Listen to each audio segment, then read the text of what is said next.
Bonjour tout le monde, je m'appelle Maxime Simard et bienvenue à Pas sorti du bois.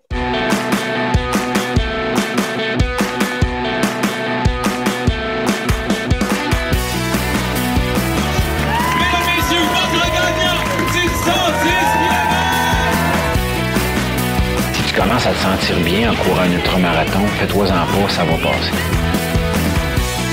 Grand champion du 125 km!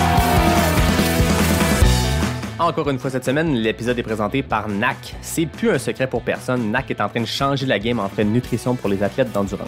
Que ce soit avec leur barre Ultra Énergie qui ont le parfait ratio 4 grammes de glucides pour 1 gramme de protéines ou leur poudre Ultra Recovery qui fait maintenant partie de ma routine d'après-course, NAC offre une gamme complète de produits faits pour toi.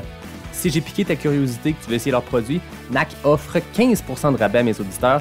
Va sur le nacbar.com, remplis ton panier, entre le code promo pas sorti du bois et le tour est joué. PASSORTIDUBOIS en majuscule. Merci à William, Nico et toute la belle gang de NAC et bon épisode. Ouais, ben, on n'est pas sorti du bois, hein? Bonjour tout le monde, bienvenue à ce 19e épisode de Pas sorti du bois. J'en profite pour souhaiter une bonne année à tout le monde. Bonne année à toi aussi, Max. Bonne année. Yes, je suis avec Maxime Simard qui est coureur d'ultra, qui est tech rep pour On Running. Puis ça va me permettre de faire un épisode. Je l'ai fait par le passé avec Lauriane du coureur nordique, mais d'avoir un épisode plus thématique. Moi, j'aime ça des fois changer le mood un peu.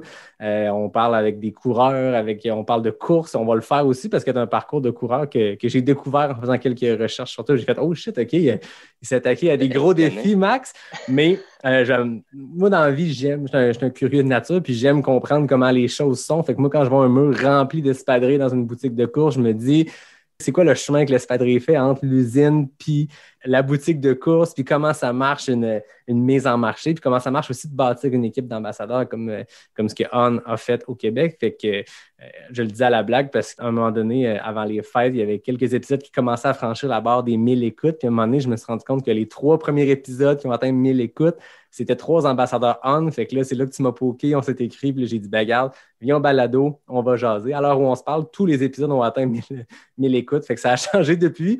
Mais à l'époque, il y avait, c'était Elliott, Patrice Godin et Guillaume Barry, les 3 premiers à avoir atteint 1000 écoutes, qui sont 3 ambassadeurs pour On. Fait qu'on aura l'occasion de parler.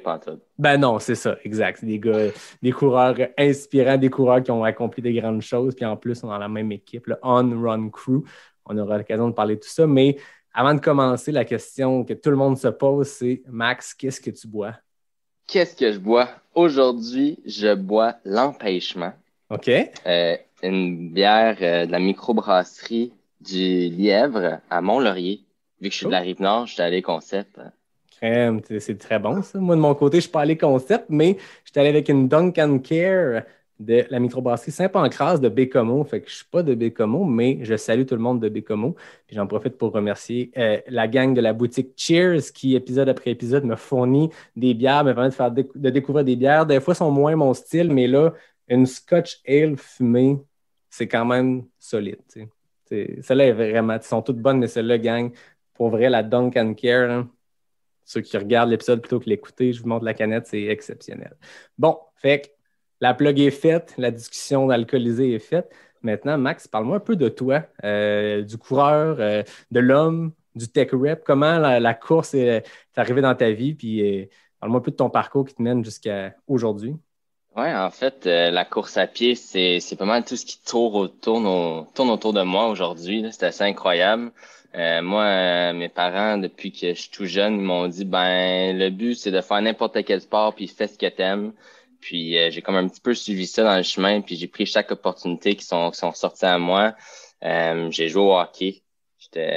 J'haïssais la course à pied. À chaque fois que je jouais au hockey, j'haïssais ça, le cross training. Après, aller courir, faire la muscu, j'haïssais ça. Puis ouais, j'ai tombé dans le triathlon. Puis Okay. Je pensais à me faire un petit peu de triathlon. J'ai fait un petit peu le tour du sport. J'ai participé dans un club de triathlon à Montréal. J'ai fait les tri à Tremblant, à Montréal, Esprit. Puis ouais, à un moment donné, je me suis blessé. Puis je me suis ramassé à courir entre elles. Moi, j'ai étudié pour être paramédic. Nowhere, là, ça sort de nulle part. J'ai étudié pour être paramédic dans le domaine de la santé. Puis j'ai rencontré un de mes bons amis Je peux dire son nom, hein? Ben oui. Vincent Houle, c'est là que je l'ai rencontré. Puis un coureur de trail qui m'a inspiré à faire des défis de malade mental. Puis moi, j'ai tombé dans le trail. Après ça, ben j'ai adoré le bois. Pas sorti du bois, ça. Moi, ton titre de podcast est incroyable parce que c'est vrai, quand tu y rentres, tu en sors plus. Non, c'est ça. Ben, Puis, j'en parlais la semaine passée avec Anne Champagne. C'est ça qui arrive, je pense. Il y a personne qui commence en trail. Il y a personne dans le sport qui fait moi, j'ai commencé, je suis sorti de chez nous, puis je suis allé dans les trails avec des appareils de trail, puis j'ai fait du bois puis de la montagne. Mais tout le monde qui finit, peu importe le parcours, que ce soit par le triathlon, que ce soit par le cross-country, il n'y a personne qui en ressort, j'ai l'impression. Il n'y a personne qui fait ah, moi, je suis devenu marathonien après avoir fait 10 ans de trail. C'est comme le contraire. Mais bon, c'est ça, je fais juste parler à des gens qui font de la trail. Fait que peut-être que quelqu'un pourra me dire non, moi, c'est le contraire, mais j'ai l'impression que tout le monde rentre dans le bois et n'en sort jamais. ouais, comme dans tous tes podcasts, la seule personne qui est différente de tout le monde, c'est Kylian. Lui, il est né là puis il en sortira jamais. Exact. Mais ouais, sinon, tout le monde, le bois, faut vous passer par là. Puis non, malheureusement, si vous rentrez, faites attention, vous en sortirez jamais. Non, c'est ça. C'est une bonne chose. C'est comme ça que j'ai rentré dans le monde de la course. Fait que là-dedans, comment a été ton premier événement de course? Comment tu t'es ramassé à t'inscrire pour la première fois puis mettre un dossard? Mon premier, là, tu vas me trouver bizarre, là, mais moi, j'ai fait beaucoup de triathlon, puis je m'en allais vers l'endurance, puis mon ami m'a dit, là, faut que tu te fasses une nouvelle course en Gaspésie, ça s'appelle l'Ultra Trail du Mont-Albert. Il y a un 100 km, sûr que si tu fais du tri, t'es capable de faire ça, un 100 trail. Moi, là, c'est bizarre dans la vie, okay? Quand je fais quelque chose, je le fais à 300% ou je le fais pas pantoute. Puis je suis comme ça dans ma job, dans les sports, dans rien. Tu sais, là, dans le COVID, il y a pas rien, fait que dans la course, si je le fais à 300%, je le fais pas pantoute. Puis là, je te dis, je suis bien plus proche du pas pantoute que dans le 300%, mais ma première course de trail, c'était, j'ai fait le 21 km au Mont Offord de l'X-Trail. OK. Ça a été ma première course de trail. J'ai fait ça blessé. Je pense que j'ai fini dernier. Mais je l'ai fini. Puis j'ai enchaîné le printemps prochain avec le 100 km de l'UTMA. Puis c'est comme ça que j'ai commencé la trail. C'est un bon baptême de l'Ultra quand même, parce que l'UTMA, c'est un événement maintenant qui s'appelle l'Ultra Trail des Chic-Chocs, mais c'est connu comme étant assez brutal. Fait que 2016, l'UTMA, le 100K, puis je voyais que dès l'année suivante, tu as fait bon, 100K 100 miles, il n'y a pas de différence, c'est juste une unité de mesure. Fait que tu t'es lancé dans une édition qui a eu une seule fois, la Grande Traversée, remportée par Jeff Cochon, mais un 100 miles assez brutal, qui ressemble un peu à ce que Elliott a tenté cet été, je pense, la traversée des Chic-Chocs. Ouais, la Gaspésie, c'est un terrain incroyablement difficile, technique, en plein de façons. Puis j'ai essayé d'aider le Trail des Chic-Chocs l'an passé à établir avec mon background un petit peu dans le domaine de la santé, de créer quelque chose de sécuritaire pour tout le monde. Puis c'est tellement difficile, t'as pas de réseau, les sentiers, c'est impraticable quasiment, mais c'est tellement beau. Ah, c'est ça. J'ai couru, on va en parler peut-être plus tard parce qu'il était espionné, mais tu sais, j'étais allé en Europe, puis on dirait le plus que je voyage, le plus que je rencontre comment que le Québec est beau, pour être honnête. Là, le plus que je veux rester ici. Tu sais, je voulais aller découvrir, aller ailleurs, aller courir pour voyager, peut-être habiter ailleurs, mais le plus que je voyage, le plus je me dis, notre terrain au Québec est incroyable, puis il faut l'explorer. Puis il est diversifié, je pense, puis moi, ça me fait toujours rire parce que j'écoute beaucoup de documentaires, je lis beaucoup de trucs sur la course, puis souvent, on parle des insuccès des coureurs américains dans les courses européennes, que ce soit les Transgrandes Canaria, l'UTMB, qu'il n'y a pas d'Américains ou très peu qui ont du succès sur le continent européen. Puis on parle souvent de la technicité des sentiers. Puis tous les coureurs québécois qui ont fait des grosses courses en Europe sont comme pas tant techniques. T'sais. Parce que je pense qu'on a une diversité ici qui est assez folle. Puis tu parles de la Gaspésie, mais moi, j'étais à Québec. Puis à Lac-Beauport, on a les trails de la Clinique du coureur qui sont hyper techniques. T'sais. Puis on est à côté d'un centre-ville. Puis je sais qu'à Montréal, autour, vous avez des terrains de jeu comme ça. Puis partout, tu vois, il y a cette diversité-là. Puis je pense que la Gaspésie, il y a des sommets chauves, des choses qui, en Europe, arrivent à 3-4 000 mètres. Ici, dès que tu dépasses à peu près 800 mètres, tu arrives à des spots qui sont chauves, qui sont un terrain de jeu complètement différent. Puis qu'on a une diversité au Québec, je pense, qui permet de bien se préparer à n'importe quelle course.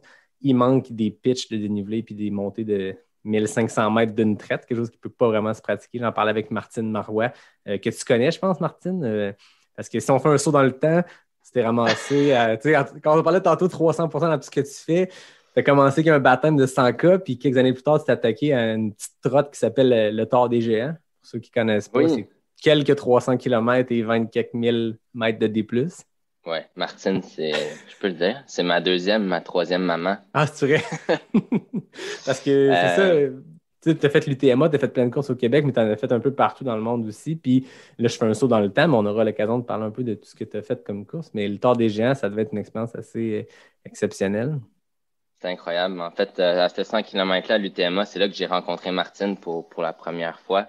Puis j'ai fini la course avec son copain d'ailleurs, Danny, qui est un très bon ami aujourd'hui. Il m'a ramassé couché à terre dans un sentier au 50e kilomètre, puis on a fini le dernier 50 ensemble. Fait que merci Danny de m'avoir aidé à terminer ce 100 km-là. Mais oui, on s'est ramassé au tard tout ensemble. Une course qu'il faut que tu sois pigé au sort. Que plein de gens se mettent dans la loterie pour y aller. On a tous été pigés dans la même année. Fait que tu peux pas dire non à ça quand ça arrive.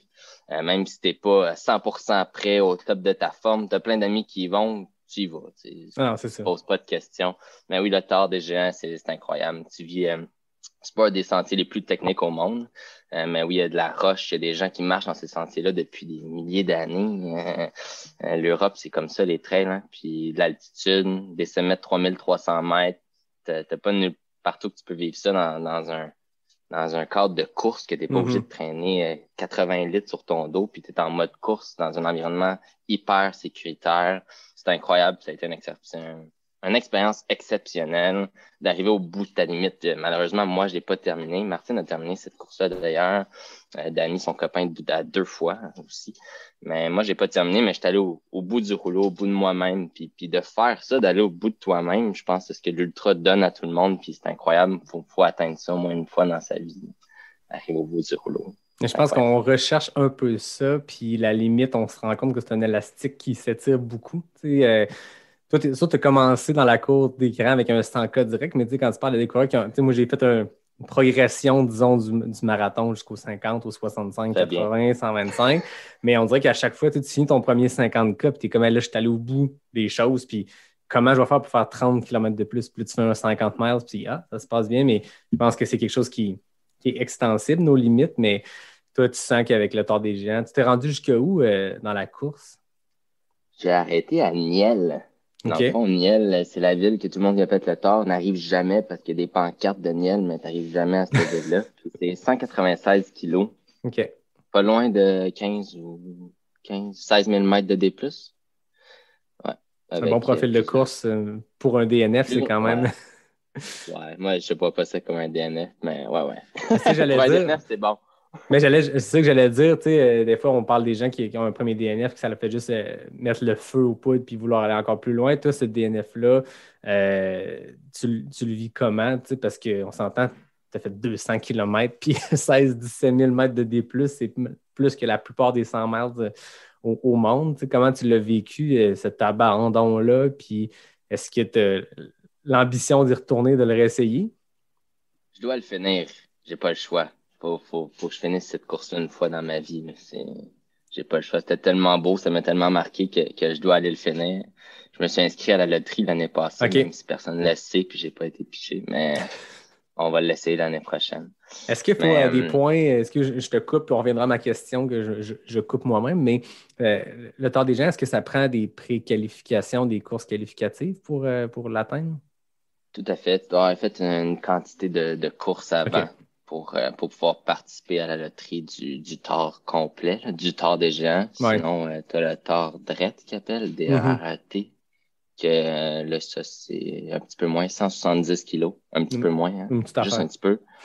170 kilos. Mais oui, ils ont différentes, faut atteindre différents plateaux. Tu fait dans les derniers 2 ans, je crois. OK. Fait que revenons à cette course-là, comment tu l'as vécu, puis quel est le sentiment quand à un moment donné, il faut que tu dises, là, c'est pas 196 km, c'est cool, mais il faut que j'arrête. Ouais. Moi, l'altitude, elle me rentrait dedans, sérieux. Ah ouais. J'avais jamais monté ça, en fait, un pic de plus que... C'est quoi le Mont-Jacques-Cartier en Gaspésie? 1200? Ouais. 1148. J'avais jamais monté dans l'altitude plus que 1148, à part cette semaine-là. Fait que pour moi, l'altitude me rentrait dedans. J'étais asthmatique. Fait que j'ai comme un petit peu de misère à respirer. Je traînais mes pompes avec moi.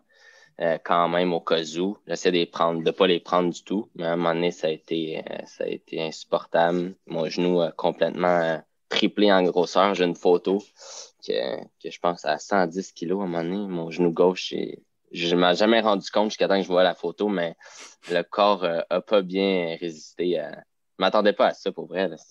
C'est des montagnes, c'est énorme. Là. Ça s'appelle pas géant pour rien. Là. C'est le plus gros géant d'Italie. Fait que non, là, j'étais bien avec moi-même rendu là. Je pensais que j'avais accompli, que j'étais rendu le plus loin que je pouvais, que j'avais vu des paysages, j'avais vécu une expérience qui était incroyable, puis que si je continuais, j'avais pas de plaisir. Puis pour moi, le plaisir, c'est vraiment important. Je parlais des ambassadeurs tantôt, mais faut trouver du plaisir dans ce qu'on fait. Si t'as pas de plaisir à courir, trouve-toi un autre sport. Ah, c'est ça. Mais bouge, tu sais. Fait que moi, c'est mon mot d'ordre, c'est du plaisir. Puis là, j'aurais pas eu de plaisir à continuer, puis je n'avais eu, puis je voulais garder une bonne expérience de cette expérience-là. Fait que j'ai décidé d'arrêter à 185. Je pense que quand tu vois aussi ce qui reste, tu sais, si tu avais eu ce sentiment-là au 310e kilo, je sais pas, peut-être tu te dis, OK, le plaisir ou pas, il reste 20 kilos, mais là, tu sais, 200 km, 196, c'est exceptionnel. C'est une distance que très peu de personnes sur la Terre vont pouvoir avoir parcouru. Puis toi, tu te dis, il m'en reste encore un 130, 140. Là. Il te reste l'équivalent d'un 100 miles. Ouais, tu rentres là, c'est pas une course, une expédition. Hein, non. Dure une semaine, c'est 7 jours. Tu t'en vas pas là. Tu mets un dossard, oui, mais c'est pas comme n'importe quel. J'ai entendu, t'as fait Arikana, félicitations en passant. Merci. Mais c'est une course, c'est incroyable. Ouais. Tu finis ravito, puis c'est comme une course quand tu fais c'est pas une courte distance, mais mettons en temps. Tandis que là, tu t'en vas sur une expédition totalement. Là, tu vas dormir, tu vas prendre ta douche, oui, t'as des cut-offs, t'as des temps, mais c'est une expé. Fait qu'il faut que tu prennes ça comme une histoire que tu t'en vas te raconter à toi-même, puis tout seul, pas de réseau, dans ta bulle, à penser, à admirer, à voir comment que t'es petit dans ce monde-là. Puis c'est toute une expérience. Ben, je pense que quand tu es au pied de ces géants-là, j'ai vu des montagnes assez hautes, mais je suis jamais allé dans les Alpes. Ça doit être fou comme sentiment. Moi, j'avais été à Flagstaff, puis tu parlais de l'altitude tantôt. La ville est à 2000, puis tu as une petite butte en plein milieu de la ville qui fait 1800 mètres, mais comme tu es à 2000 au début, quand tu es en haut, c'est 3800. Puis tu regardes ça quand tu arrives du Québec où tu as vu Mont-Jean-Cartier ou des Mont-Valin, 1000 mètres et tout. Là, tu arrives, tu as de quoi de gros, mais là, j'ai l'impression que le Tour des Géants porte bien son nom parce que je suppose que tu es au pied de ces massifs-là, puis tu peux pas autrement que te sentir devant des géants, puis c'est un autre niveau de montagne, carrément. Là. Ah, c'est exceptionnel. Là. Oui, tu vas partir des fois à 1000 mètres d'altitude pour atteindre des sommets, mais il y a un sommet, tu pars à 546 mètres d'altitude qui est bas pour l'Italie. Il fait 30 degrés, puis tu t'en vas monter de quelque chose de 2008. Là. En haut, il fait -5. Là. Attache ta tuque. Littéralement.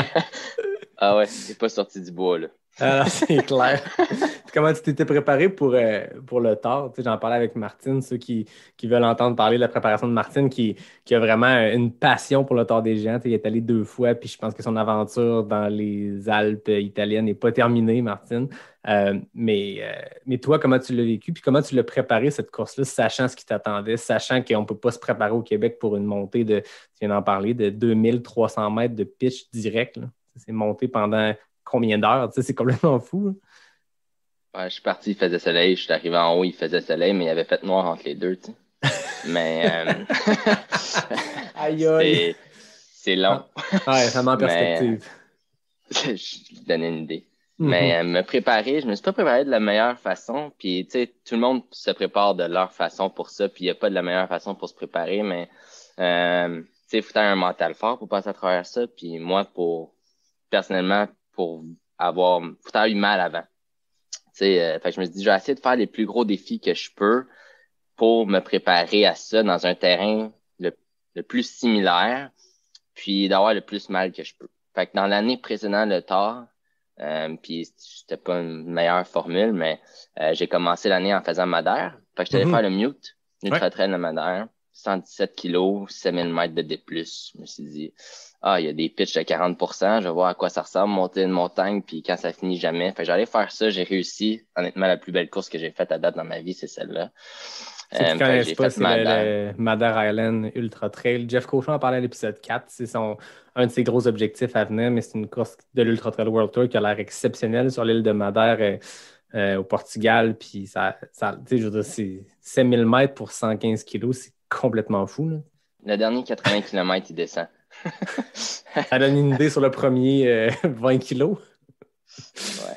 Non, je niaise, mais non, je pense que tu as regardé la map, mais je pense pour être sérieux, le dernier 24 kilos, je pense qu'il est descendant. Fait que non, t'as un bon 80 kilomètres avec un 6000 mètres, là, ça rentre, là. Oui, t'as des marches, mais c'est toutes des marches naturelles formées Ah, c'est par les ça. montagnes. Il y en a qui manquent des marches, tombent pas, pile pas à droite ou à gauche. Mais ouais, c'est incroyable comme paysage puis comme course. Fait que, non, j'avais décidé de faire ça pour essayer de me préparer au tard au printemps de cette année-là. Puis par la suite, j'ai eu la brillante idée, vu que je viens du monde du triathlon, je me dis comment tu peux te entraîner en minimisant l'impact pour préparer ton corps, mais sans être brûlé avant ta course. T'sais. Qu'est-ce que tu fais? Qu'est-ce que tu fais? Du basic? Du bicycle, ouais, tu pédales. Je vais m'entraîner, je vais m'inscrire à un triathlon. Fait que, tu sais, c'est quoi notre triathlon le plus dur au Québec? Ironman? Tremblant, c'est ça? Ouais. Non, mais ouais, mais t'es pas loin. Je me suis inscrit au Canada Man. Fait Ah, qu'un ok, oui. un nouveau C'est format vrai, je l'avais de pas en tête triathlon. celle-là, mais il paraît que c'est complètement brutal, ça. Je l'ai dit au début, hein, c'est tout ou rien. Voilà. Fait que je me suis inscrit au Canada Man, qui est un format d'Ironman avec une dernière portion trail. Encore énormément de dénivelé, mais je me suis dit, au moins, je vais minimiser l'impact sur mon corps, mais je vais améliorer mon endurance. Fait que j'ai commencé avec Madère, j'ai fait le Canada Man à la moitié de l'année, mais je voulais pas me blesser du tout. Puis ça, c'est une drôle d'histoire que j'ai cherché, mais j'ai eu ma médaille, mais j'ai malheureusement pas terminé la course et j'ai tombé à 2 kilomètres de la ligne d'arrivée. T'es Ouais, il me tombé restait deux. blessé ou? Je me suis assis puis ils m'ont sorti en civière. Ouais, j'ai fini. Ben voyons. J'ai fini. Ouais, j'ai fini à la tente puis j'ai monté le dernier 2 kilomètres de la côte pour te rendre en haut au sommet de Mégantic en carte de golf. Un de mes bons amis avec qui j'ai été patrouilleur de ski à Tremblant. Nowhere, on se rencontre, je savais même pas qu'il était là. C'est lui qui m'a ramassé. Puis il m'a amené au médecin, puis intraveineux, puis toute la patente. Mais ils m'ont donné ma médaille quand même. Mais ouais, non, j'ai pas terminé le Canada Man, mais c'est ma préparation pour le TAS, ça a été ces deux énormes événements-là. Je pense que ça m'a aidé, pour être honnête, pour le mental, l'endurance, aller au bout de toi-même. Mais je pensais pas que je pouvais, mais j'étais encore plus au bout de moi-même au tard. Mais ça m'a peut-être brûlé d'une autre façon. J'ai peut-être eu trop de courses intenses. Fait que faut que je trouve mon juste milieu pour la prochaine fois. C'est ça qui est Mais, touché, je pense, pour n'importe qui a un gros objectif de fin d'année. Tu te dis, j'ai ça qui s'en vient, donc il faut que je m'y prépare, que ce soit par des courses préparatoires ou des week-end shocks. Ou, je suis en train, moi, de mon côté, préparer ma saison 2021, considérant que tout va avoir lieu. On croise les doigts puis on le souhaite pour les événements, mais en se disant, je veux faire Bromont 160, mais qu'est-ce que je fais avant ça pour arriver à Bromont frais et dispo, mais prêt? Puis il y a toujours cette balance-là qui semble difficile pour n'importe qui, n'importe quel athlète de se dire ça. C'est combien de temps entre le Canada Man puis le Thor? je pense que c'était juillet. OK. Puis tard, c'est septembre. OK. C'était quand même Faut que je une petite 3 récup mois. possible entre les deux. Ouais. Non, il y avait une récup possible, puis c'est pour ça que je l'avais planifié comme ça. Parce que je savais que j'aurais eu le temps de récupérer, mais je fais un événement comme ça, puis le tard, c'est pareil, là, tu sais. Ça prend du temps. Ça prend pas. Oui, tu peux être capable de recommencer à courir après 3 mois, mais ça prend plus de temps que ça, là, récupérer d'une course. Tu seras jamais à 100%, là, tu sais. Ça prend au moins 4-5 mois, là, tu sais. On pourrait parler à tous les athlètes élites, à Elliott, à Jeff Cochon, à Guillaume, tu sais. Elliott, il a fait Arikana, puis il est allé se taper un autre 45 kilos, je pense, la semaine après, mais il était pas à 100%, là, tu sais. C'est impossible Puis quand ton plus gros défi. Ouais. Elliott pas à 100%, c'est quand même une victoire au Beluga Trail puis un FKT sur le Sentier du Fjord. Mais en même temps, cette année, c'était particulier, je pense. Puis tout le monde savait que Arikana et Beluga étaient peut-être la seule fenêtre de course. Fait que ceux qui ont fait les deux, on vous lève notre chapeau, mais on sait que c'était probablement une espèce d'énergie du désespoir de se dire on a deux fins de semaine de course cette année, allons-y all-in. Puis c'est impressionnant, mais c'est ça, je pense que ça prend une récupération. Puis tu le sens, des fois, c'est pas du fait d'avoir les jambes raquées, d'avoir des douleurs, des bobos, c'est juste dans la fatigue, le niveau de fatigue. Moi, je sais que c'est ça qui dure plus longtemps. C'est que je recommence à courir, c'est un peu plus raide, puis là, ça va bien. Mais à un moment donné, tu essaies de faire une longue, puis c'est pas les jambes qui veulent plus avancer, c'est pas le cardio qui ne suit pas, c'est juste une fatigue de se dire, voyons, je suis fatigué comme un 50e kilo, puis je suis à mon 12e, 15e, 17e. C'est pas normal, mais je veux dire, il y a d'autres extrêmes, là, j'en riais, je sais pas avec quel invité on dit souvent qu'un marathon, ça prend 6 mois sans remettre. Là, les gens de route disent ça, tu dis, ouais, là. Je pense qu'avec David Bombardier, on va se taper 4 marathons quand tu fais un 100 miles, ça va te prendre 2 ans à s'en remettre? Non. Mais il y a quand même une récupération qui est longue, puis il faut écouter les signaux de son corps parce que c'est facile de se brûler puis d'enchaîner les courses sans arrêt. Là. Ouais, faut faire attention. Puis, je l'ai dit tantôt, mais il faut avoir du plaisir dans ce qu'on fait. Fait que, je pense que là, on va peut-être parler plus des produits tantôt, mais tous les coureurs s'est blessé une fois dans sa vie.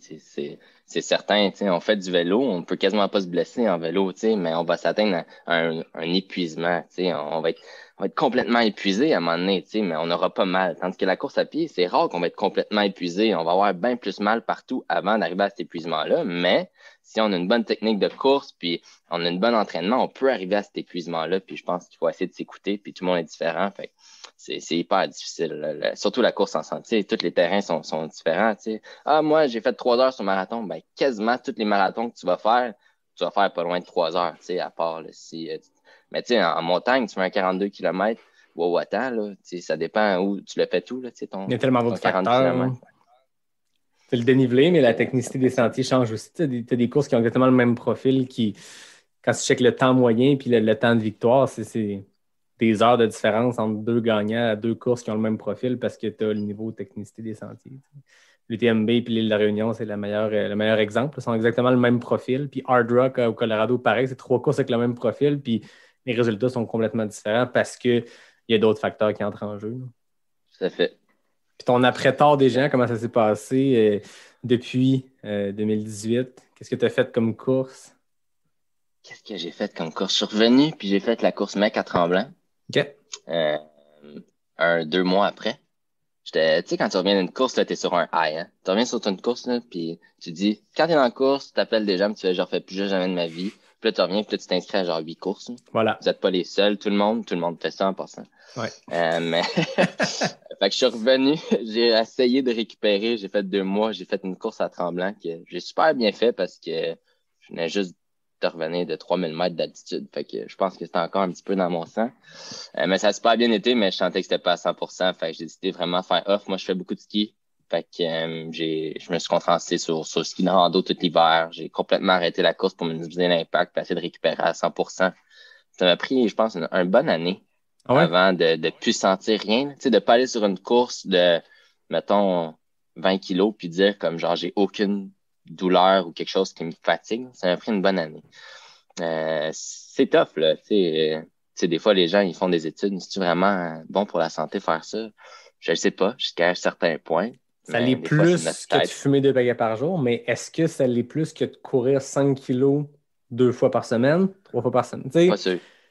Il y a plein de choses qui se parlent à ce sujet-là. Puis moi, en ce moment, j'ai commencé à consulter un ostéo pour un petit bobo qui va se régler rapidement, je le sais, mais il me disait, tu sais, ça reste que chaque pas que tu fais, c'est 4 fois ton poids que tu mets sur tes articulations.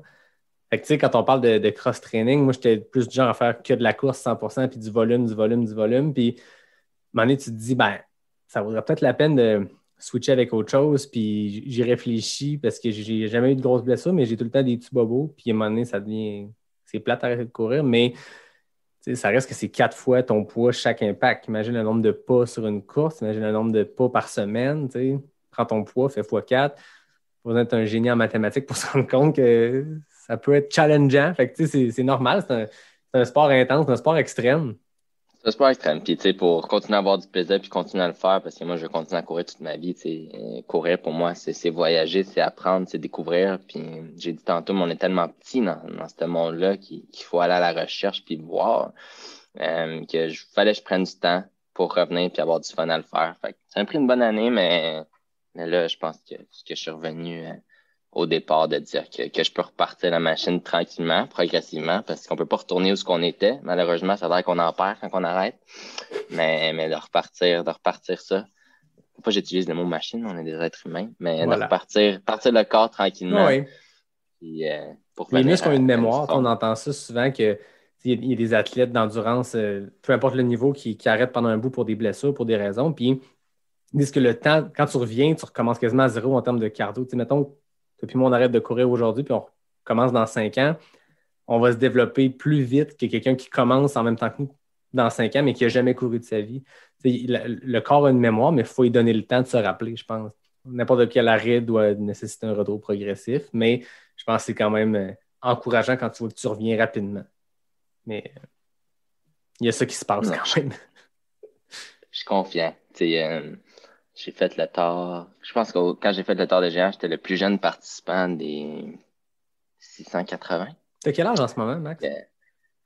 Quel âge? Faut que je dise ça. J'ai 26. J'ai eu 26 le 1er décembre. Shit, OK. Fait que quand t'as fait le tort, t'avais 24 ans. Ouais. Quand même. Même 23. Ouais. Non, j'étais assez jeune. J'ai commencé l'ultra. J'étais pas très, très vieux. J'étais le plus jeune de toute l'ultra parce que c'est un sport d'endurance. Habituellement, quand t'es plus jeune, tu fais plus d'intensité. Mais non, je me suis découvert une passion en endurance de souffrir. C'est une passion, souffrir. Je pense que oui. Je pense qu'avoir le fait que le sport est grandissant en popularité, puis avoir le monde qui le pratique, à jaser avec beaucoup de monde qui le pratique, je pense que c'est une drogue. En tout cas, je pense pas qu'on est accro à la douleur elle-même, que juste le fait que ça procure. C'est que si tu as de la douleur, c'est que tu es allé au bout des choses. Tu en parlais tantôt, tu sais, tu es allé au bout de toi-même avec le tort, que ce soit un DNF ou pas, on s'en fout s'il est écrit sur le site de l'ITRA. Rendu là, toi, tu es allé au bout de quelque chose, puis jamais tu peux considérer 196 km et 17 000 mètres de D+, comme un échec.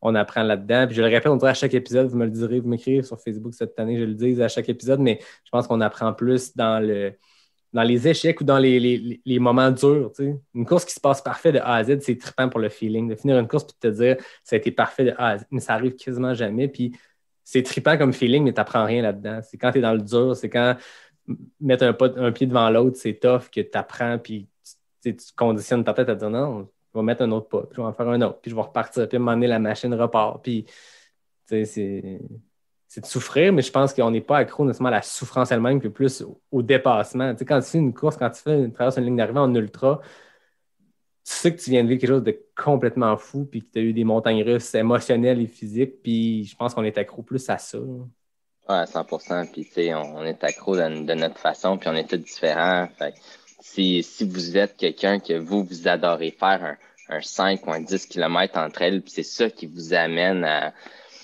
à vivre quelque chose, à mieux dormir le soir, puis à déconnecter. Pour moi, c'est une façon de déconnecter parce que, tu sais, quand je fais quelque chose, je vais tout passer mon temps là-dedans. Fait que, tu sais, pour moi, le travail, je passe tout mon temps là-dedans. Fait que, tu sais, d'aller courir, d'aller dans le bois, c'est super important, puis ça nous permet de déconnecter. Fait que ça peut être un 100, ça peut être 196 ou 330 km, mais ça peut être 5 ou 10, puis c'est aussi intense. Moi, je dis toujours à tout le monde, il y a des gens qui s'en vont aux Olympiques pour 100 mètres.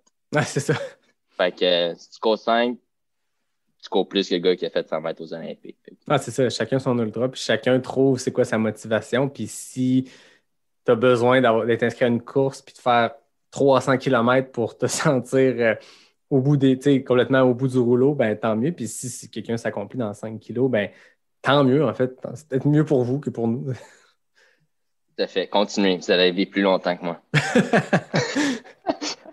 En tout cas, il y a le classique, hein, j'ai pas hâte de voir tes genoux à 70 ans. Ben, on verra. Mais le corps, il paraît qu'il est fait pour ça. Puis, si on s'entraîne intelligemment puis qu'on prend du temps de repos, comme tu en parlais tantôt, si on ne s'enligne pas 3 torts en ligne, ben je pense qu'il y a moyen de récupérer de ça. Il faut s'écouter. Voilà. Je pense qu'il faut s'écouter. On est tous différents. Puis il n'y a pas de formule gagnante. Tout le monde a sa paire de souliers. Tout le monde a sa façon de s'entraîner. Faut s'adapter, mais malheureusement, faut expérimenter. Puis on va faire des erreurs. C'est normal. Il faut en faire. Puis on va juste tout devenir meilleur. Mais faut bouger, je pense.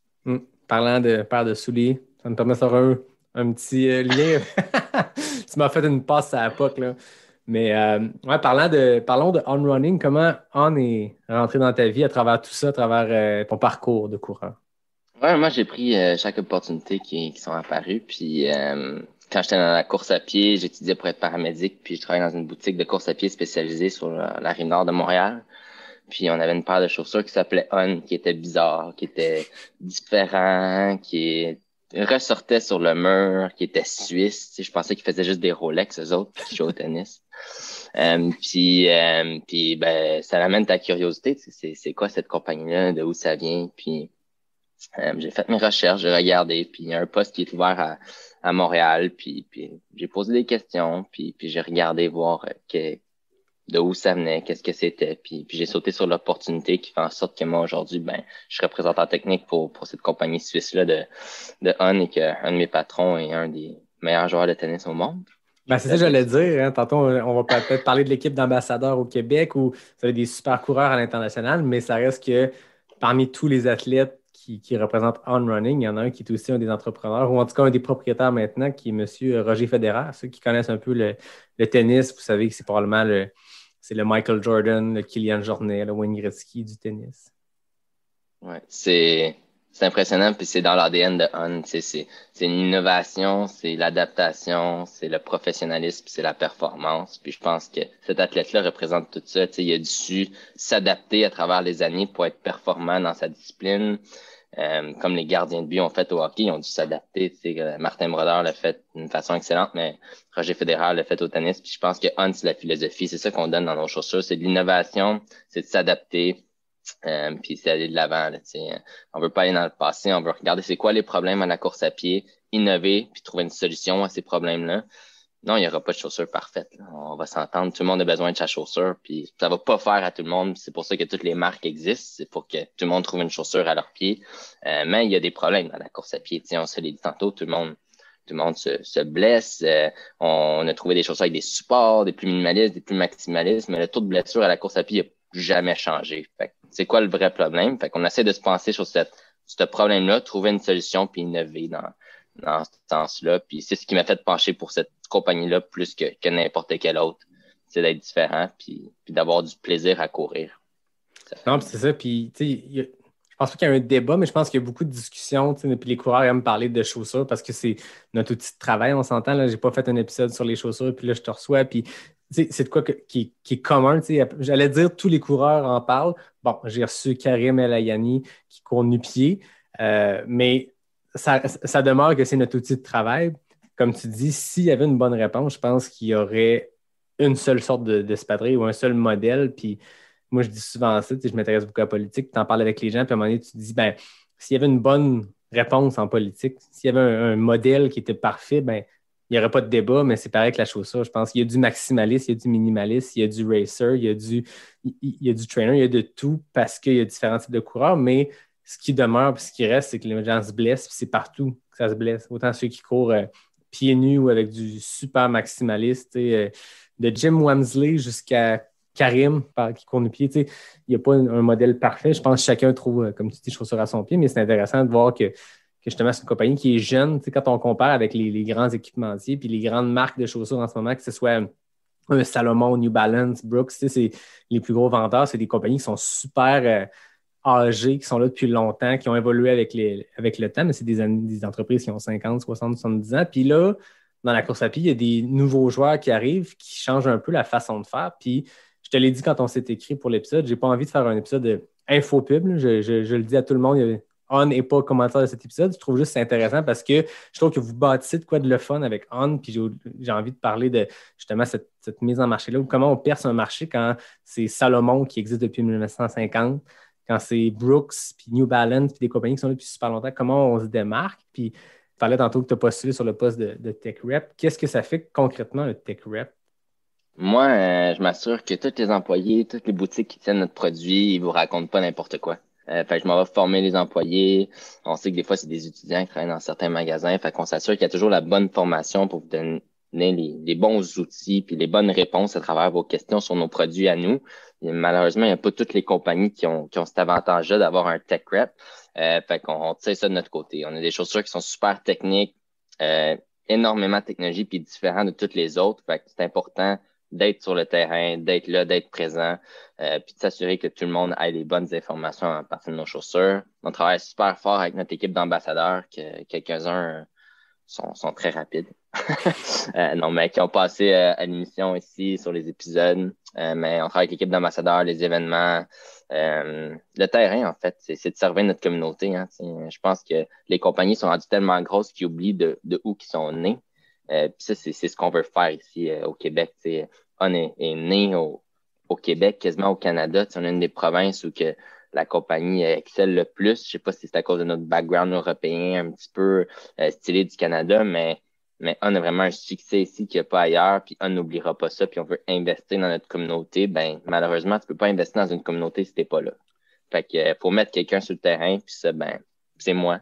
Puis j'essaie de servir le plus possible notre communauté, puis de faire grandir la course à pied. Là. C'est tout notre but.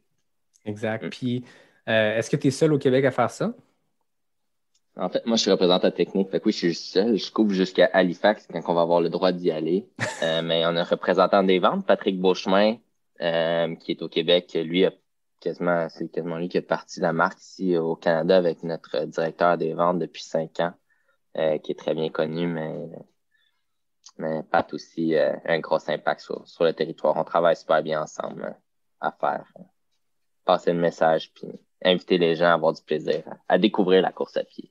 Ben oui, c'est ça. Puis je pense que c'est un bon défi pour vous parce que je le disais tantôt, je veux dire, quand tu parles de course à pied, que ce soit en trail ou sur route, des marques comme Salomon, comme Nike, comme ASICS, ces compagnies-là bénéficient de leur historique puis de leur territoire large parce qu'ils vendent depuis longtemps partout. Quand une compagnie comme On ou une jeune compagnie arrive au Québec, comment tu fais pour percer le marché? On parle, c'est très marketing comme question, mais comment on fait pour être dans les étagères? Comment on fait pour que cette marque-là soit connue ou que des gens les portent puis que les gens les essayent puis sortent leur sentier battu? J'ai toujours couru avec telle marque, ben là, je vais essayer de quoi de nouveau. Comment on fait pour se démarquer? En fait, c'est simple, mais c'est pas simple en même temps. La course à pied, c'est un sport qui est super niche. Tu l'as dit, surtout dans le trail. Il n'y a pas beaucoup de monde qui, peut-être là, tout le monde s'est mis à courir, hein, mais on n'est pas énormément de gens qui courent, là, quand on regarde la population mondiale ou même canadienne ou au Québec. Puis, ça fait en sorte que c'est un sport que, selon moi, est sous-estimé. Ça a pris Nike l'année passée pour sortir une chaussure Break-In-2 puis qui ont investi des millions de dollars pour mettre sur de la science, autant en nutrition sur la course à pied que la chaussure, que le linge, que drafter, que plein de choses que personne n'a jamais faites. Eux avaient l'argent puis ils ont réussi à le faire puis bravo. C'est une science puis il faut la découvrir. Mais on regarde les skis. Regarde les skis alpins là, il y a 15 ans, c'est changé, là, c'est incroyable. Regarde nos cellulaires, aujourd'hui, ils prenaient pas des photos, puis ils enregistraient pas, puis on faisait pas des podcasts avec ça. Là. Fait que la chaussure, malheureusement, je trouve qu'elle a été sous-estimée. Puis tu peux regarder certains modèles ou certaines marques, ça fait 30 ans qu'ils ont le même modèle, qui ont la même chose, puis qu'il n'y a pas eu de cette innovation-là. Fait que d'abord de la compétition saine, qui est d'amener de l'innovation dans le sport, je pense que c'est bon pour tout le monde. Puis On, c'est ça qu'il cherche à faire, c'est d'aller chercher des sciences. Oui, ça coûte super cher. Moi, quand quelqu'un achète un Hunt, je fais oui, vous achetez un Hunt, puis vous allez être bien, mais vous achetez l'innovation, vous achetez le futur aussi, tu sais. Puis c'est un peu ça qu'on cherche à faire, tu sais, être différent, trouver des nouvelles sciences, explorer différentes, tu sais. Comme on l'a dit, il n'y a pas la bonne chaussure pour tout le monde, mais essayer de pousser ça, là. Tu sais, le sport a besoin d'attention, puis de recherche, puis c'est ce que On cherche à faire, puis avec d'autres marques aussi comme Oka qui cherche à pousser un petit peu la science derrière le maximalisme. Qu'est-ce qui est bon derrière ça? Qu'est-ce qui est meilleur derrière le minimalisme? Puis de tout ramener ensemble, puis je pense que ça, c'est juste bon pour le sport, d'amener de la reconnaissance un petit peu partout dans tous les pays, puis de la recherche, dans le fond, là, juste la course à pied, c'est une science, puis il faut la pousser le plus loin qu'on peut. Ouais, puis je pense que ça peut être bon même pour, tu parlais de certaines entreprises qui sont là depuis longtemps, puis qui, je pense qu'à une autre époque, tu pouvais répéter la même recette, puis c'était suffisant. Là, il y a plus d'entreprises, puis il y a des jeunes joueurs qui peut-être que, tu sais, des Oka, des On, c'est des compagnies, peut-être que les grands équipementiers ont fait, check la petite compagnie qui vont vendre, qui vont être un produit niche, puis à un moment donné, tu te rends compte que ces petites compagnies-là, ben, ils font de la recherche, du développement, puis ça pousse tout le monde vers le haut, j'ai l'impression, parce que clairement, ces compagnies-là ne peuvent plus s'asseoir sur leur steak puis vendre la même affaire, puis changer la couleur d'année en année. Il faut qu'ils évoluent, mais c'est certain que c'est une science, puis il y a beaucoup de débats, il y a beaucoup d'études qui se font de plus en plus, je pense. Qu'est-ce que tu réponds? Parce que je sais que vous avez été avec On, vous poussez vraiment en technologie, puis c'est vraiment trippant, la plaque de carbone dans le cloud boom, si je ne me trompe pas. Puis en trail, vous poussez vraiment, puis c'est un modèle qui, comme tu dis tantôt, première fois que tu le vois sur le mur, il attire l'œil parce qu'il se démarque du reste. Tout le monde a le même style ou à peu près. Puis là, tu as quelque chose qui arrive. Ceux qui ne connaissent pas On, allez taper sur Google, juste pour le fun, allez voir. Ça se démarque un peu comme un Oka. Tu vois un Oka, je m'imagine, il y a 10 ans, la première fois que tu rentres dans une boutique, tu vois un Oka à travers une vague de Luna Sandals puis de minimalisme. Puis tu as cette espèce d'affaire-là de 30 mm d'épais. ça frappe l'imaginaire, mais qu'est-ce que tu réponds quand on parle de la clinique du coureur ou la mode minimaliste parle du fait que trop de technologie, c'est ça qui cause les blessures? C'est quoi la réponse de la science des équipementiers comme ça qui voient ces études-là qui sortent ou qui voient ces entreprises-là qui poussent pour courir pieds nus, le moins de technologie possible, le plus de flexibilité, le pas de drop et tout ça? C'est quoi la réponse de ces compagnies-là? Je pense que la minimaliste, c'est pas une mode. C'est bien une science, puis il y a des preuves comme quoi ça a été bénéfique pour le corps humain. Puis on voit Karim qui court des 100 km nu-pieds, tu sais. Fait que, tu sais, oui, certains gens se sont penchés vers le minimaliste trop rapidement. Puis ce que le minimaliste fait, c'est qu'il permet d'avoir des meilleures sensations au sol, qui va faire qu'il va travailler vos muscles. Ça, c'est vrai, là, tu sais, vous marchez nu-pieds, vous allez travailler tous vos orteils, vous allez renforcer votre pied. Fait que oui, c'est super bon. L'affaire, c'est qu'en Amérique du Nord, depuis qu'on est petit, on se fait mettre des patins de hockey dans les pieds. On se fait mettre des chaussures, des bottes de construction avec du 47 mm de drop en talon haut, tu sais. Puis on n'est pas habitué de promener nu-pieds, malheureusement. Tu sais, Karim, il est né dans un milieu qui est nu-pied depuis qu'il est petit. Fait que son corps est habitué à ça. Fait que oui, le côté positif du minimaliste, c'est que ça va être renforcé. Mais malheureusement, en Amérique du Nord, on n'est pas habitué à ça. Fait que ça va prendre énormément de temps avant que vous habituez à du minimalisme, mais ça se fait, puis c'est bon. La seule chose, c'est comme tout qu'on voit dans la vie, c'est que si on abuse de quelque chose trop souvent, tout le temps, on se blesse. Moi-même, là, je cours dans une chaussure minimaliste ou maximaliste, n'importe quelle. Souvent, tout le temps, de la même façon. C'est ça, je me blesse, je vais toujours utiliser les mêmes muscles. Fait que la recette gagnante, c'est de varier, c'est d'alterner. Une chaussure minimaliste, oui, c'est bon. Une chaussure maximaliste, oui, c'est bon. Mais l'important, c'est de varier dans vos chaussures pour travailler différents muscles puis vous renforcer comme coureur. L'idéal encore là, c'est de changer de sport. Faites un peu de ski, un peu de vélo, un peu de course, un peu de marche. Alternez les intensités. Vous allez renforcer tous vos muscles de votre corps en tant qu'être humain, puis vous allez progresser puis être capable comme coureur. Si vous travaillez toujours de la même chose, de la même façon tout le temps, c'est sûr que vous allez surutiliser vos muscles. Les cuisiniers font ça. Tu sais, si tu flippes des œufs de la même main toute la journée, tu vas avoir une tendinite à l'épaule. Mais malheureusement, c'est la même chose à la course. Tu peux pas courir une fois par en avant, une fois de reculons. Là. Ben, tu peux, mais tu m'en parleras, puis je vais une vidéo. Mais la seule façon, c'est de changer vos chaussures. Puis chez On, ce qu'on a essayé de faire, c'est de ramener tout ça ensemble. Donc, on a une chaussure plus légère, plus proche du sol, qu'on va sentir le sol, mais avec une technologie de coussin qui va absorber les chocs. Fait que vous avez de Cloud Tech qui s'appelle, qu'on va vous donner une absorption qui est verticale et horizontale. Fait qu'on diminue les vibrations puis les impacts sur votre corps. On n'a pas besoin de rajouter du coussin parce que la technologie fait l'absorption que vous avez besoin, mais au moins vous sentez le sol pour améliorer votre technique de course. Mais c'est pas une pilule miracle. Ça va faire à des gens, ça fera pas à d'autres. Moi, pour être honnête, il faut alterner entre différents modèles. Puis c'est ça qui va vous permettre de vous construire mieux en tant que coureur, là, c'est certain. Oui, puis je pense que ceux qui ont écouté l'épisode avec Lauriane du coureur nordique, c'est un peu ça le constat. Puis moi, ça fait 11 ans que je cours, puis je ressens vraiment ça naturellement. C'est ça qui est venu, l'alternance, puis de changer les technologies. Puis moi, je le sais que si je porte, j'adore mes Hoka, là, pour vrai, j'en ai besoin. Je suis quelqu'un qui n'est pas, mon ostéo disait en blague, t'es pas sec. Je suis quelqu'un qui a une bonne masse. Même si je cours 100 km par semaine, je demande avec une masse musculaire et physique et de gras qui est là. Fait que je veux dire, je pourrais pas courir minimaliste tous les jours. On le sait que tu es musclé. Ah ouais, je fais du gym zéro. Je peux aller au gym. Il faudrait que j'y aille pour la course, mais ça, c'est un autre débat. J'en parlerai une autre fois.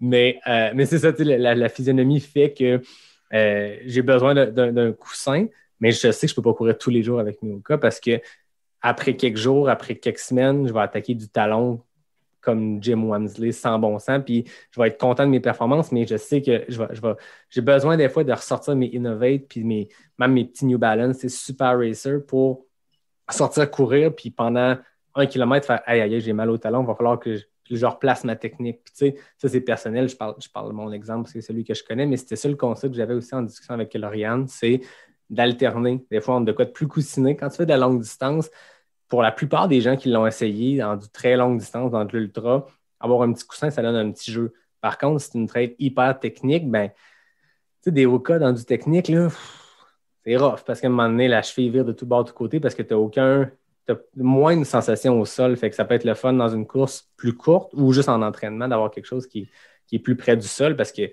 sais, je veux dire, moi, j'adore mes Innovate, je ne ferai pas 100 km dedans, mais quand je pose le pied sur une racine, je sais exactement comment aller la racine, je sais si elle est glissante, je sais si j'ai le feeling complet. Fait que c'est le fun de pouvoir alterner, puis c'est le fun de voir que c'est aussi Puis je pense que les marques le savent parce que quand tu regardes les gammes maintenant, même, je reviens encore avec Oka, mais ils sont connus comme étant des gros marshmallows de 30 mm au talon. Ben, ils sortent tranquillement des espadrilles, une petite affaire plus près du sol parce qu'ils doivent se rendre compte que ne pas courir avec du Clifton tous les jours, tout le temps. T'sais. Puis quand je regardais la gamme On, c'est pareil aussi. Vous avez de plusieurs styles de chaussures. Puis ça varie aussi. Puis je pense que c'est la bonne chose à faire. Là. Non, il faut, tu sais. Puis tu regardes les coureurs d'athlétisme, on parlait de 100 mètres tantôt, mais les gens ils courent en spike, mais c'est pas vrai qu'ils s'entraînent 7 jours semaine en spike. Tu sais, ils ont tout un trainer, ils ont tout un light trainer. Puis oui, ils ont tous des spikes. Fait il faut alterner. Puis je vais te poser ma question parce que je me suis dit, c'est toujours toi qui poses des questions. Fait que je vais te poser une question, vu qu'on est dans le sujet de chaussures puis de boutique. Mythe ou réalité? Est-ce que c'est vrai qu'une chaussure de course est plus chère dans une boutique indépendante spécialisée du Québec qu'une grande surface, selon toi? Ben, pour avoir fait un peu de recherche, parce que j'en achète une chier d'espadrilles, parce qu'au nombre de kilomètres qu'on fait, j'avais checké, puis moi, j'avais l'impression que c'était le même prix partout. En tout cas, pour les marques que moi j'utilise, les modèles, tu sais, le bon vieux mythe de va laisser en magasin puis achète-le en ligne après, il n'est pas vrai, puis tant mieux, parce que moi, je trouve, tu sais, je veux dire, je comprends le fait quand il y a une économie, OK, fine, les gens ont besoin de pouvoir économiser, mais ça demeure que quand tu encourages une petite boutique indépendante, tu encourages un producteur local, tu encourages un entrepreneur local, mais j'avais fait le test, puis moi, peu importe où je magasine, que ce soit une grande surface, une boutique spécialisée ou le web, c'est pareil partout. Est-ce que je me trompe? Non, tu as tout à fait raison. Puis Merci. je vais juste profiter pour dire aux gens d'aller en boutique indépendante parce que le service que vous avez, c'est incroyable. Puis vous allez payer le même prix qu'une grande surface. Fait que allez le chercher. Il n'y a pas de meilleure chaussure pour tout le monde. Oui, On, Oka, New Balance, Brooks, Saucony, c'est toutes des bonnes marques.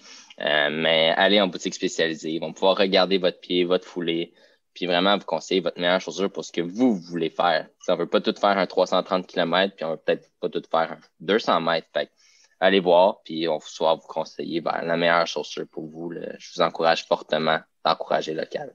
Yes. Puis c'est quoi qui arrive beaucoup parce que depuis que j'ai parti le podcast, les gens écoutent l'épisode, puis je suis comme leur première ressource de hey, je vais poser une question. Puis je le dis ici, moi, je suis un passionné de cours, j'en fais depuis 11 ans, fait que je suis capable de conseiller, mais pas tant que ça. Je veux dire, je ne suis pas un professionnel de la santé, je ne suis pas un conseiller en boutique, je ne suis pas un nutritionniste. Fait que aller voir des professionnels, mais moi, ce que je dis tout le temps, c'est aller en boutique. À Québec, je donne les bonnes adresses ici, aller dans vos boutiques spécialisées parce que, par exemple, moi, quelqu'un qui m'écrivait hey, toi, tu cours avec quoi l'hiver? Ben moi, l'hiver, ça fait 11 ans que je cours l'hiver avec mes souliers de trail. Mais l'hiver, tu sais, l'été, je vais avoir des souliers de route pour courir sur asphalte. L'hiver, peu importe la température, je suis en trail, que j'aille sur route ou en trail. Mais après ça, la personne me disait ouais, mais qu'est-ce que tu me conseilles comme espadrille? Va en magasin parce que arrive avec ton espadrille. Tu sais, moi, je dis tout le temps aux gens arrivez avec votre affaire. Moi, j'ai fait ça souvent. J'avais tel espadrille de route que j'aimais. Trouve-moi l'équivalent en trail en termes de drop, de feeling, de technologie, whatever. Mais eux, c'est des spécialistes. Arrive avec l'espadrille que t'aimes. Je suis déjà arrivé au courant nordique avec un Mizuno qui avait 5 ans et probablement 2000 kilos dedans parce que j'essayais plein d'autres marques. Il n'y a rien qui marchait. Je revenais toujours à cet espadrille-là qui était comme parfait.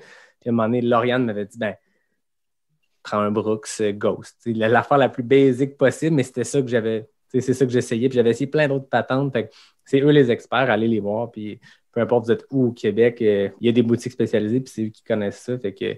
Ils envoient y passer des pieds, les autres, en tout cas. Voilà. Exact. Plus que nous autres. Oui. Tantôt on parlait de ton équipe d'ambassadeurs, l'équipe On Run Crew. Comment ça s'est bâti, cette équipe-là? Parce que moi, au-delà des athlètes, au-delà de la marque, au-delà de la compagnie, au-delà du marketing, ce que je trouve le fun, c'est que vous avez une vibe tripante d'athlètes. Tu sais, la gang, en tout cas au Québec, vous avez des athlètes qui sont des personnalités, qui sont des personnages. Là, je parle de Pierre-Michel, on s'entend, mais non, mais au-delà de ça, vous avez une vibe. Tu sais, Nicolas, c'est pareil, Nicolas Dan de NAC qui est dans la On Run Crew. Mais je trouve que vous avez trouvé des personnalités au-delà des athlètes super performants, super tripants à suivre. C'est pas mieux que des ambassadeurs pour vendre une marque. T'sais. Après ça, c'est eux qui l'utilisent, c'est eux qui gagnent des courses avec ça, c'est eux qui performent. Fait que, comment vous avez bâti cette équipe d'ambassadeurs-là au Québec? Moi, je dis pas qu'ils vendent la marque, mais qu'ils la représentent. Puis, tu sais, ils n'ont aucune pression de vente. C'est vraiment pas leur job. Mais mettons, là, si je mettrais toute la gang de On dans un peloton de 1000 coureurs, puis tu regardes les 13 personnes qui sourient, ça, c'est notre gang. Tout le temps. Tu sais, leur but, c'est de partager la passion, d'être des virus à l'extérieur. Tu sais, je l'ai dit tantôt, là, tu sais, le but, c'est d'inviter les gens à faire de la course à pied. Puis quand tu regardes ces gens-là, tu as le goût de courir. sais, tu parles à Nico, tu parles à Pierre-Michel, tu parles à Guillaume, tu parles à Thomas Duhamel à Québec, tu parles à Lydiane autour du monde qui est maintenant à Québec, qui fait des randos incroyables. Tu les regardes, t'as juste le goût de faire ce qu'ils font. Puis c'est ça qu'on veut, c'est ça qu'on recherche dans notre communauté. C'est des gens qui vont s'impliquer dans leur communauté, qui vont vraiment s'impliquer, mais qui vont distribuer cette joie-là puis cette passion-là qu'ils ont de la course à pied. Puis quand ils n'auront plus cette passion-là, malheureusement, mais ils vont nous le dire, puis ils vont avoir fait ce qu'ils ont à faire, mais c'est des gens, je pense, qui ont la passion dans leur cœur, qui l'ont pour toujours. Fait que, on est vraiment chanceux de les avoir avec nous. Puis en fait, tout le Québec, on est chanceux d'avoir ces gens-là pour nous montrer comment que tous les côtés, le fun, le plaisir qu'on peut avoir quand on a un dessert, tu sais. Puis je pense que tu as parlé du personnage, mais Pierre-Michel, c'est une personne unique. Si vous l'avez pas rencontré, vous devez le rencontrer une fois dans votre vie, mais si même vous voyez une photo en quelque part, c'est la personne qui est couchée en avant. C'est lui. Fait que c'est notre gang, c'est notre but premier, c'est ça. C'est le plaisir, puis de rire. Ouais, puis c'est le fun parce que justement, en course à pied, on n'arrête pas de le dire. Puis tout le monde à qui je parle, tout le monde ramène toujours ça au plaisir, au bonheur d'être dans les bois, à la liberté. Il n'y a personne qui est comme en mode performance, même les athlètes les plus élites. J'ai eu la chance de parler avec Mathieu Blanchard, avec Anne Champagne, avec Jeff Cochon, des athlètes québécois qui nous représentent à l'échelle internationale. Puis tu leur parles, puis ils sont super groundés, puis leur seul plaisir, c'est d'aller jouer dans le bois. C'est un sport qui est comme ça. Mais d'avoir ces athlètes-là de votre côté chez On, d'avoir un groupe d'ambassadeurs qui sont des personnalités, c'est des athlètes qui performent. On s'entend, là, tu parlais de Thomas Duhamel, tu parlais de Nicolas Dan, tu parles de... C'est toutes des personnes qui performent, mais on sent qu'ils sont là parce qu'ils ont du fun. Pierre-Michel, moi, je suivais la gang de Québécois qui était à l'Ultra Trace Guadeloupe, qui est une course brutale. Je pense qu'il a gagné avec Johan Trimaille en 30 heures, je me trompe peut-être, mais tu gagnes un 100 mètres en 30 heures, c'était brutal, puis tu les suivais, puis tu avais juste le goût d'être avec eux autres, puis de triper, parce que c'est des super ambassadeurs pour le sport, puis tu t'y reconnais, je pense qu'on se reconnaît là-dedans quand c'est des gens qui, tu sens que les personnalités sont inspirantes, tu sais.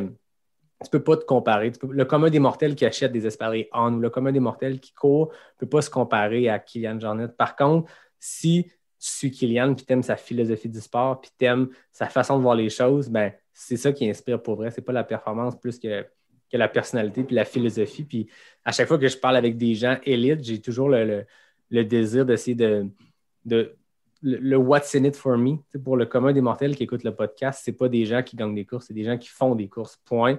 Ben, c'est ce qui est le fun des athlètes élites, c'est ce qui est le fun des athlètes que je rencontre qui sont pas élites mais qui performent. C'est le fait que leur approche du sport, leur philosophie derrière le sport représente l'esprit trail. Puis j'ai vraiment l'impression que vous avez trouvé ça avec la On Run Crew. Fait que, si vous tapez ça sur Instagram, là, On Run Crew, vous allez trouver toute la belle gang de On. Puis au-delà de parler de chaussures puis de parler d'espadrilles, vous allez juste avoir des coureurs qui vont vous donner le goût de vous botter le cul puis d'aller sortir à moins 30 dans la tempête pour aller courir. Là. Non, c'est des passionnés, c'est vraiment le fun. C'est des gens que vous allez arrêter dans la rue, puis ils vont vous parler, puis vous allez devoir dire stop pour qu'ils vous arrêtent de vous parler de course ou qu'ils vous parlent de randonnée ou de n'importe quoi. Tu sais, des fois, même moi, il faut que je les arrête. Là, tu sais, on a une rencontre annuelle, mensuelle, une fois par mois, qu'on se met tous ensemble sur nos ordinateurs, puis on fait juste parler de course, puis qu'est-ce qui s'en vient, puis garder tout le monde à jour, puis il faut que je les arrête parce qu'ils partiraient, puis ils parleraient pendant l'éternité. Fait que c'est des vrais passionnés, tu sais.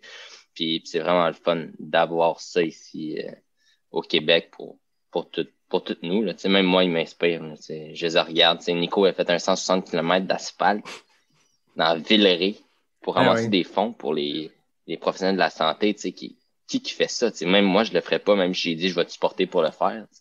Fait que c'est passionnant. Tu regardes courir, puis tu n'es pas obligé d'aller faire 160 après, mais d'aller faire un 5 puis un 10, puis ça, c'est impressionnant. Puis, merci à la gang en passant. Je leur dis.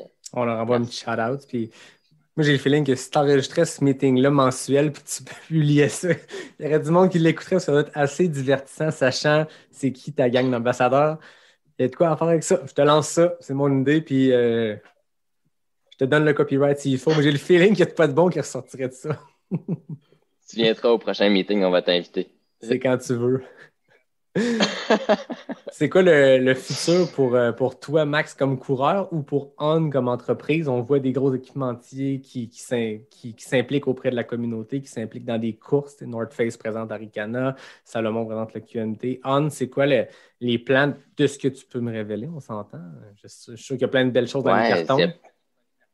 Plein de choses secrètes. Mais on a une équipe d'ambassadeurs ici au Québec incroyable. On a aussi une équipe élite au niveau mondial qui est incroyable. Là. Vous pouvez aller regarder, mais des gens comme Tim Dunn. Puis on a des gens comme David Brown, je sais pas si vous connaissez, aux Jeux Olympiques. Un gars, un homme qui malheureusement a perdu la vue, mais qui est un athlète américain qui est super impressionnant puis inspirant à suivre. C'est ça notre équipe. C'est des gens qui se relèvent du pire puis qui passent à travers malgré tout. Puis on a plein de beaux projets qui s'en viennent avec plein de gens comme ça dans le futur en termes d'événements puis de supporter. Puis c'est ça notre but, c'est de supporter notre communauté. Puis ici, ce que j'ai fait l'an passé, les étudiants à la course, qui est un beau une belle petite OBNL à Montréal. Il apporte des jeunes dans des écoles de Montréal-Nord à courir le marathon de Montréal à chaque année. Fait qu'on les a supportés en chaussant tous ces jeunes-là qui n'avaient pas la chance, en fait, d'avoir une bonne paire de chaussures de course, pour s'entraîner pour un marathon. C'est énormément de kilomètres quand même. Fait que plein de petites choses comme ça, puis pour être honnête, on ne va jamais mettre ça de l'avant, ils vont jamais le dire, puis c'est pas notre but, c'est juste de le faire. Puis c'est ce qu'on va faire, puis continuer à faire, c'est de s'impliquer auprès de notre communauté dans la prochaine année. Mais oui, il y a des beaux événements qui s'en viennent. Des belles chaussures, des beaux événements. Fait que suivez-nous, vous allez voir. Ça va être assez impressionnant. Qu'est-ce qui s'en vient? Surtout c'est les Olympiques, je fais juste dire ça. Oh, voilà. Est-ce qu'on a un scoop? Je ne sais pas. Mais non, c'est le fun à entendre. Puis ceux qui écoutent en ce moment, qui disent à qui je devrais. C'est qui les ambassadeurs? Ben, tu ne l'as pas nommé, mais Karel Sabé, qui est un ambassadeur pour vous, qui est un coureur, je veux dire, il a fait le record du Backyard Ultra il y a quelques mois en faisant 500 quelques kilomètres en 75 heures, qui a des records de vitesse sur la Appalachian Trail, sur la Pacific Crest Trail. Puis vous avez aussi Kathy Scheid, je ne sais pas comment le prononcer, mais c'est une athlète de trail qui est super performante. C'est une Américaine, je pense, qui vit en Suisse. Mais c'est ça, c'est des gens... c'est ça, c'est toutes des personnes qu'on dirait qui ont une saveur. Tu sais, qu'il y a tous vos ambassadeurs, les gens que vous choisissez, j'ai l'impression que c'est des ambassadeurs pour le sport au-delà de leur performance. Même si c'est des gens performants, j'en parlais, on dirait que je me répète sur les gens qu'on parlait tantôt au Québec, mais même à l'international, j'ai l'impression que tout le monde qui s'affilie à l'entreprise, ils ont une saveur, ils ont un petit côté givré qui fait qu'ils se démarquent du lot au-delà de la performance, que ce soit des gens, comme tu dis, qui courent avec le sourire ou qui ont un impact positif dans leur environnement, dans leur communauté, puis dans le sport. Ouais, puis c'est pas moi qui choisis ces athlètes-là, mais je suis sûr que leur test, le critère pour être ambassadeur ON, c'est d'aller courir avec eux dans le bois puis d'échapper ton bâton, puis ils vont te le ramasser pour toi à chaque fois. Qu'ils soient en première ou en deuxième place, tu vas échapper ta gourde, tu vas échapper ton gel, ils vont s'arrêter puis ils vont te le ramasser puis ils vont te rattraper puis ils vont te le donner. C'est ça ON. Puis autant les athlètes qui courent que les employés, c'est notre but, c'est juste de redonner, d'avoir du fun de ce qu'on fait puis de partager cette passion-là. Je pense que tout le monde le fait très bien. Oui, puis c'est au diapason avec l'esprit trail, c'est au diapason avec tout ce qu'on entend à propos de la communauté trail qui est vraiment axée là-dessus, au-delà de la performance. C'est le seul sport où des gens finissent main dans la main en ligne d'arrivée puis que les organisateurs de course ajustent d'un coup qu'il y ait 1 centième de seconde pour être sûr que les deux soient crownés ensemble, les deux gagnants ou peu importe c'est quelle position. Mais ça va vraiment avec la communauté. Puis n'importe qui, on en parlait tantôt au début d'épisode, je pense que les gens qui découvrent le trail le découvrent puis ils reviennent pas à leur ancien sport à cause du sport, grâce au sport plutôt, le fait qu'on est dans le bois, le fait qu'on repousse nos limites, le fait qu'on est seul en montagne, il y a quelque chose de le fun là-dedans. Mais quand tu te mets à faire des événements, c'est l'aspect communauté. Puis je pense que cette année, en 2020, il y a plein de gens qui ont trouvé plein de manières de repousser leurs limites puis de combler ce manque-là par l'absence de course, mais il y a quelque chose qui manque, puis c'est l'esprit de communauté, c'est le fait que tu fais une course, tu choses avec le monde, c'est la bière d'après-course, puis tout cet esprit-là, on le ressent dans tes ambassadeurs puis dans la gang que vous avez mis en place. Puis c'est à l'image, en fait, je pense, du trail. Fait que, on ne voulait pas faire une infopub, mais c'est quand même positif pour l'entreprise, mais au-delà de ça, c'est pour parler d'athlètes inspirants qui méritent d'être découverts. Ben oui. Mais merci, puis merci à toi aussi de faire vivre ces moments de communauté-là à tout le monde parce qu'on cherche tous nos moyens de se retrouver ensemble, même si on peut pas. Fait que la petite bière, ben on la prend ensemble. On l'apprend, c'est ça. En mode Zoom, en attendant de l'apprendre en vrai à une ligne d'arrivée l'an prochain ou la suivante, on verra. À suivre. Voilà. Moi, pour terminer, j'ai toujours mes questions éclair NAC. Donc, je ne sais pas si tu es familier avec le principe. C'est simple. Des questions A ou B le plus rapidement possible. Le FKT masculin appartient à David Bombardier en 26 secondes. Le FKT féminin, qui est le FKT au scratch, et Anne Champagne en 24 secondes. Donc, c'est les temps de référence. 10 questions A ou B. Je sors mon chrono. Tu me dis quand tu es prêt. Go! Route ou trail? Trail. Sentier technique ou sentier roulant? Technique. Monter ou descendre la montagne? Monter. Ligne de départ ou ligne d'arrivée? Départ. Question NAC, poudre protéinée de chocolat ou vanille? Chocolat. Madère ou Canary? Madère. Cloud Boom ou Cloud Flow? Flow. Pizza ou poutine? Pizza. Courir dans la neige ou dans la pluie? Neige. 100K ou 100 miles? 100 000. 29 secondes, c'est quand même très fort. Dans les meilleurs temps, la barre des 30 secondes est quand même... tu sais, à Western State, quand tu es dans les 24 heures, c'est comme une référence, là. Mais aux questions éclairs de ne pas sortir du bois quand tu es en dedans de 30 secondes, c'est bon. Fait que 29,5 secondes, je te félicite, Max. C'est pas un FKT, mais c'est pas loin. Yes. Il va falloir le faire en vrai, là. Ah, c'est à ça. cause de l'Internet. Ah, exactement, c'est ça. Le temps est ralenti par l'Internet. Donc, watch out, mais que je recommence à faire des épisodes en vrai, que les records vont descendre, ça va être exceptionnel. Incroyable. Hey, merci de ton temps, Max. C'était vraiment intéressant de jaser. On a parlé beaucoup de ton parcours de coureur, puis je trouvais ça super intéressant. Puis merci de t'être prêté au jeu et d'être venu jaser avec moi de trail, d'espadrille, puis de course. Ben, ça fait plaisir. Merci à toi de l'invitation, sérieux. Puis j'espère vraiment qu'on va inviter tous les gens à découvrir le bois pour qu'ils finissent en pas en sortir. Exact. Le but, c'est juste que les gens ne sortent pas du bois. Puis j'en profite pour remercier tout le monde. Écoute, c'est une nouvelle année qui commence. J'ai fait 18 épisodes en 2020. J'ai commencé ça en septembre, 18 épisodes en 18 semaines. Le 2021 commence, puis j'ai déjà une belle liste d'invités. Je ne veux pas vendre de scoop, mais l'épisode 20, vous ne voulez pas manquer ça. Puis je pourrais dire ça, tous mes invités qui sont déjà confirmés pour la nouvelle année. Mais pour aujourd'hui, l'épisode 19 avec Max, c'était vraiment intéressant. Puis merci d'avoir pris le temps. J'en profite pour remercier, comme toujours, David Hébert qui signe le design graphique, Fred Desroches qui signe le thème musical. Et je finis en te remerciant à toi, Max, d'être venu à Pas sorti du bois, épisode 19. Merci, puis on se dit à la prochaine fois. Yes, on se dit à la prochaine fois, on aura l'occasion de reparler, c'est certain. Puis merci tout le monde. On se dit à bientôt pour un prochain épisode de Pas sorti du bois, le podcast 100% trail.